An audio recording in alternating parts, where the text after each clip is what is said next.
Oh, just so John Woo-ish. Oh, I forgot I take it back. It stunk. That movie stunk. I forgot about the dumb. With that dumb. Oh, that was horrendous. Oh, John Travolta and his tour de force when he played Castor Troy, the mean Castor Troy, and the nice him, and they just reversed it, and they both thought they was amazing. And those dumb method actors, they probably sat in there like sucking each other's vibe up as they did. Just terrible. Nicolas Cage probably put on Travolta's awful wig. Tried giving a Hummer to a guy in a 727. Oh, Face Off stunk. Oh my God! Face Off stunk. Oh, that's stupid. Castor Troy, that dumb hand. That's how I found out. Did you ever see Face Off? Of course. Oh my God.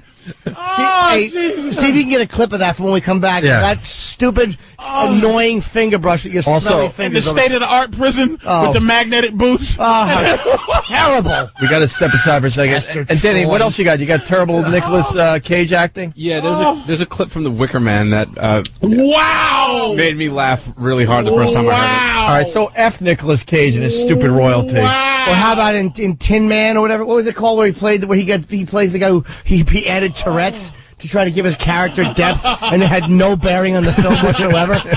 Matchstick Man. Right, yeah. He tries to add Tourette's to people like, wow, this guy really goes another level. He should be shot. Wow, he's got some range. Oh, you changed my mind. Face Off, it stinks. You see a lot of dumb movies, Patrice. I'm so sorry, dude. I like Face Off. So Norton just made it stink. It just stinks now. It took him 2 minutes. Oh, my God. We'll continue. Also, speaking of bad actors, Joaquin Phoenix. A little story about what he's doing now. Ugh, hopefully have his lip operated on. Stacy Keith Face, we don't need you. He's remaking what was that? Twinkle Twinkle Killer Kane. Tell Mike Hammerface to shut up and retire, you bum.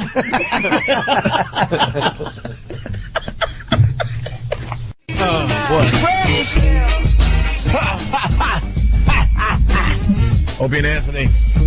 Anthony's out sick today. We got Patrice O'Neal killing for us. We were laughing through the break, man, because he's apologizing to Jimmy over Face Off. It took Jimmy 2 minutes to turn you on a movie you thought you loved. I knew it was bad, but the things you were picking up on were things I was ignoring because I was just watching this. I don't know why I thought it was good. That's why it took so fast. You picked out the things that I was hiding inside. You questioned it. Yeah, and it just was as dumb. That movie stinks, and I'm anti-Face Off that quick.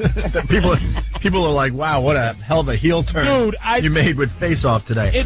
I like logic. He just broke it down. I couldn't even break down why it's good. That's why immediately he wins. He broke down why it stunk, and I agree. What do you say? It starts with the name of the movie? The name of the movie's Face Off, and it's about faces coming off.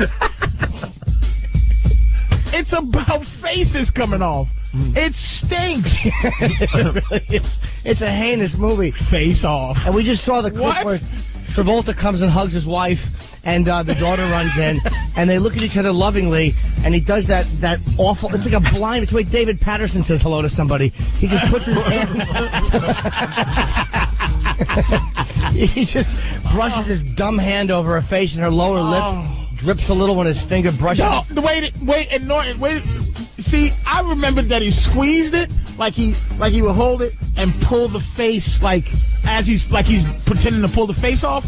He takes his hand and strokes down the entire face, with his open fingers across each region of the face, down over the mouth, over the lips. It stinks. That's not even acceptable if he Purelled right before he did it. His dirty hands.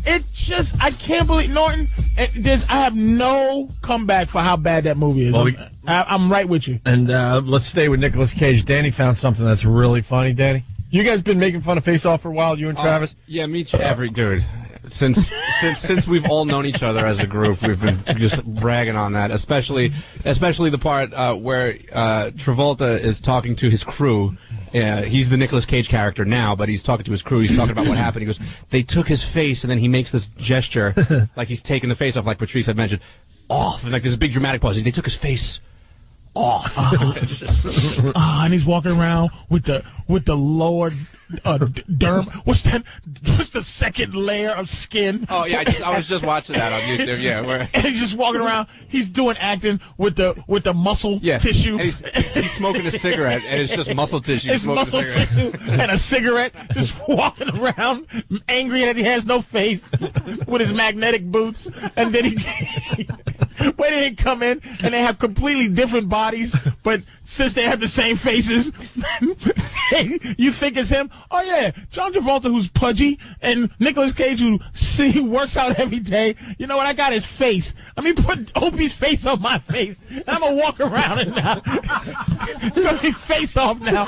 I got Opie's face. This is the same person that loved the movie 15 minutes ago. It's stupid. I will never be your friend, Let man. me tell you suck. Something. You'll turn on your friends like that. No, I will not, because if someone comes up with a better reason, like if I'm going, hey, yeah, I'm friends with Opie, and you go, why? Because here's why I'm not. Right. And somebody systematically breaks it down, and I go, wow, I was thinking I shouldn't be friends with him for those reasons, but you didn't, you said it. You didn't even have a counter argument to Norton's observations about the movie. Because he picked out the things that were dumb, and the things that are good about it are dumb. Yeah. Like, everything is dumb about the movie. Now I gotta go and see that movie. Yeah, but he picked out the worst of the dumbness. Yeah. With the hand and the doves. The hand ruined it for me. And the bullets. You can see the bullets, and somebody's moving. And they're doing a video game thing there. Oh, God damn. Let's go to Danny. So you got a clip of Nicolas Cage? Yeah, this is a clip from The Wicker Man. Oh. And to be perfectly honest, I never saw the whole flick, but I was shown this piece of audio, and I immediately busted out laughing. This could possibly be one of the funniest things I've ever heard. Good It's not supposed to be funny, obviously. It's not supposed to be funny. What's happening in the clip? To be perfectly honest, I'm not exactly sure, but something is attacking Nicolas Cage. Let's just put it that way. He's being attacked by something. I wonder if it's one of the Coppolas. Hold on a minute. Is it the scene where he actually finds out? Like I said, I'm not sure because I haven't seen it in its entirety, but just give it a listen. Let's take a listen. Oh, no, not the beast! Not the beast! Ah! Open my eyes! Eyes! Ah! And that's it, but it makes me laugh so hard. You got to put that in my replay now. Wow. We're going to make that a big one. Dude, you got to go from the moment he finds out that there's a cult, there's some kind of weird cult, the moment he finds that out to the moment he's burning to death is the worst. It's excruciating, man. Let's go to Santiago from Santiago, probably, in Denver. Yeah. Santiago, yes. Oh, my God. Hey, guys, how's it going? Hey. I watched that movie when I was 16 in the theater, and I have not stopped talking about it ever since. I tried to tell my girlfriend about the brush move with the fingers, but my favorite part is when John Travolta is switching over to Nicolas Cage, and they put this voice box in him, and they go, repeat after me, peach. I can eat a peach for hours. And it's John Travolta's voice, and all of a sudden it gives this little, and it turns into Nicolas Cage. Peach. I can eat a peach for hours. Well, I bet you that Travolta probably couldn't say I could eat a peach for hours. There's something in his real life that won't allow him to say that. Well, I wonder why. I can chew a ball.